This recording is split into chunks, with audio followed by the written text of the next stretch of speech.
Persib Bandung berhasil meraih kemenangan penting atas Persik Kediri dengan skor 4-1 dalam laga lanjutan pekan ke-26 Liga 1 musim ini.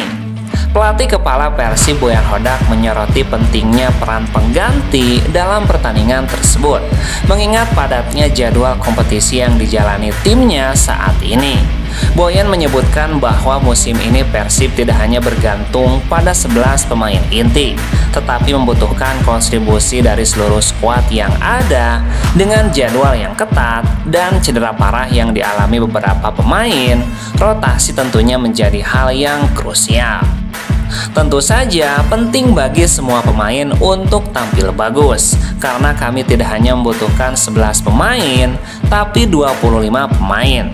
Kami memiliki beberapa pemain yang cedera tahun ini dan salah satu alasannya adalah karena kami memainkan banyak pertandingan. Ia pun menyoroti kesiapan timnya dalam menghadapi laga demi laga.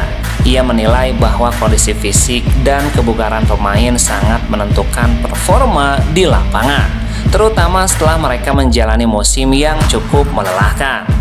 Selain itu, kami juga tidak cukup siap di awal musim, sehingga menjadi hal yang penting. Kami adalah sebuah tim dan kami harus terus bermain seperti ini, karena masih ada 8 pertandingan lagi dan kami membutuhkan banyak pemain, tuntasnya.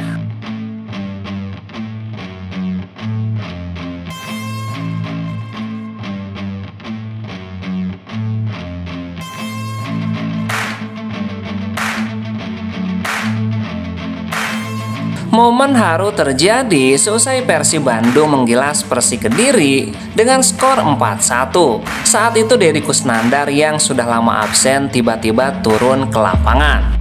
Pemain yang sedang menjalani masa pemulihan setelah cedera itu turun ke lapangan menghampiri rekan-rekannya. Kedatangan Deddy Kusnandar pun langsung disambut bahagia. Dalam video yang diunggah Instagram @persib, Deddy langsung disapa oleh asisten pelatih Persib, Igor Tolic. Igor bahkan terlihat langsung memeluk anak asuhnya tersebut. Kemudian para pemain Persib lainnya pun menyusul menghampiri Deddy Kusnandar. Terlihat Tirondel Pino hingga David Da Silva langsung memeluk Deddy Kusnandar. Dalam video itu terlihat Deddy sudah tidak menggunakan tongkat untuk berjalan. Deddy tampak begitu sumringah saat bisa bertemu dengan rekan-rekannya kembali. Sebagai informasi, Deddy Kusnandar sempat mengalami patah tulang fibula di kaki kanannya saat membela Persib Bandung menghadapi Borneo FC. Akibat cedera itu, Deddy harus menjalani operasi sebagai bagian dari proses penyembuhan. Dalam keterangannya, Deddy mengungkapkan keinginannya untuk segera kembali bermain bersama rekan-rekannya satu tim. Namun ia tetap mengutamakan kesabaran dan mengikuti anjuran tim medis. Bagi Deddy, memaksakan diri untuk bermain terlalu cepat hanya akan memperpanjang masa pemulihannya. Saya mau bermain cepat tapi tidak terburu-buru, tuntasnya.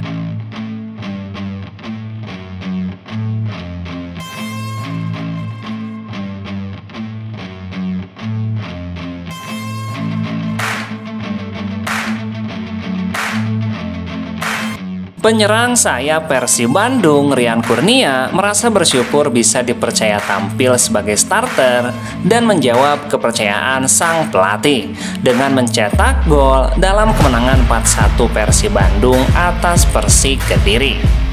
Gol yang ia cetak di akhir babak pertama tersebut lahir dari sundulannya setelah menerima umpan silang Robby Darwis.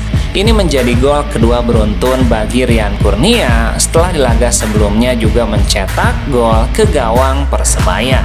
Namun kebahagiaannya sedikit berkurang karena ia harus absen di laga berikutnya akibat akumulasi kartu kuning. Ia mengaku kecewa dengan kartu kuning yang didapatnya di laga tersebut sehingga harus absen melawan Semen Padang. Mungkin di balik gol tadi, saya juga sedikit ada kecewa sebelumnya saya mendapatkan kartu kuning dan terkena akumulasi untuk pertandingan selanjutnya. Meski begitu, Rian tetap mensyukuri kemenangan yang diraih timnya. Ia menegaskan bahwa yang terpenting adalah Persib mendapatkan 3 poin di laga ini. Ia berharap bisa terus memberikan kontribusi positif sebagai tim ketika kembali bermain setelah menjalani hukuman akumulasi kartu kuning. Tapi saya bersyukur karena memberikan yang terbaik dan memenangkan pertandingan ini tuntasnya.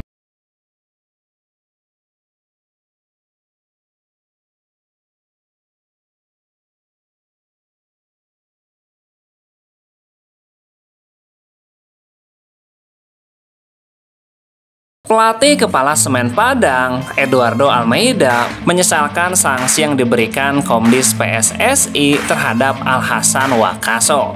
Pemain asal Ghana itu dilarang tampil membela tim Kabau Sirah selama 5 pertandingan.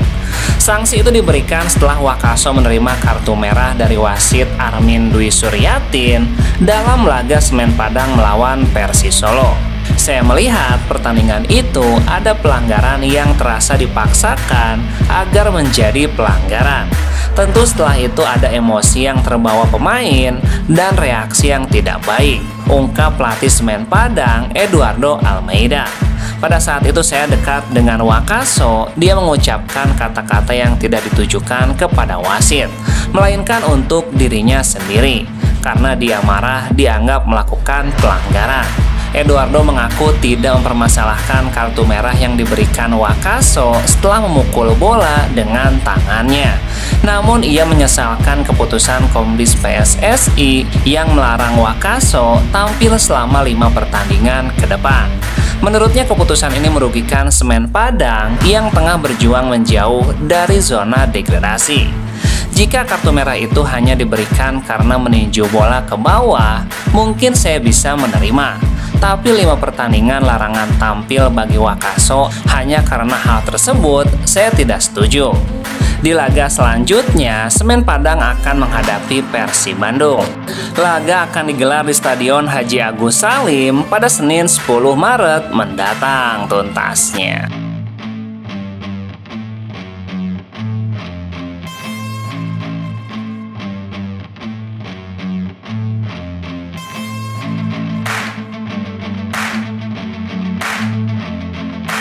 Komisi 10 DPR RI sudah memberikan persetujuan pemberian kewarganegaraan kepada 3 pemain keturunan Emil Audero, Dan James, dan Joy Pelupesi pada Rabu 5 Maret 2025. Persetujuan itu disambut baik oleh Ketua Umum PSSI Erick Thohir yang turut menghadiri 2 agenda sidang tersebut.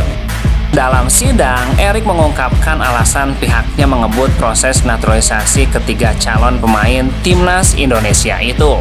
Ditegaskan Erick Thohir, proses percepatan naturalisasi dilakukan sebagai ikhtiar PSSI mewujudkan Indonesia tampil di Piala Dunia. Hal ini yang kalau dibilang kita sangat agresif, mohon maaf, tidak lain kita ingin supaya mimpi kita tampil di Piala Dunia bisa tercapai. Ia pun kemudian menjelaskan strategi yang akan dilakukan PSSI guna mencapai mimpi besar dengan menargetkan pertandingan kualifikasi Piala Dunia yang tersisa. Kita masih ada sisa 4 pertandingan nanti menghadapi Australia, Bahrain, Cina, dan Jepang. Jika Indonesia berhasil mengamankan 7 hingga 9 poin dari 4 laga, maka peluang lolos ke Piala Dunia 2026 sangat terbuka tuntasnya.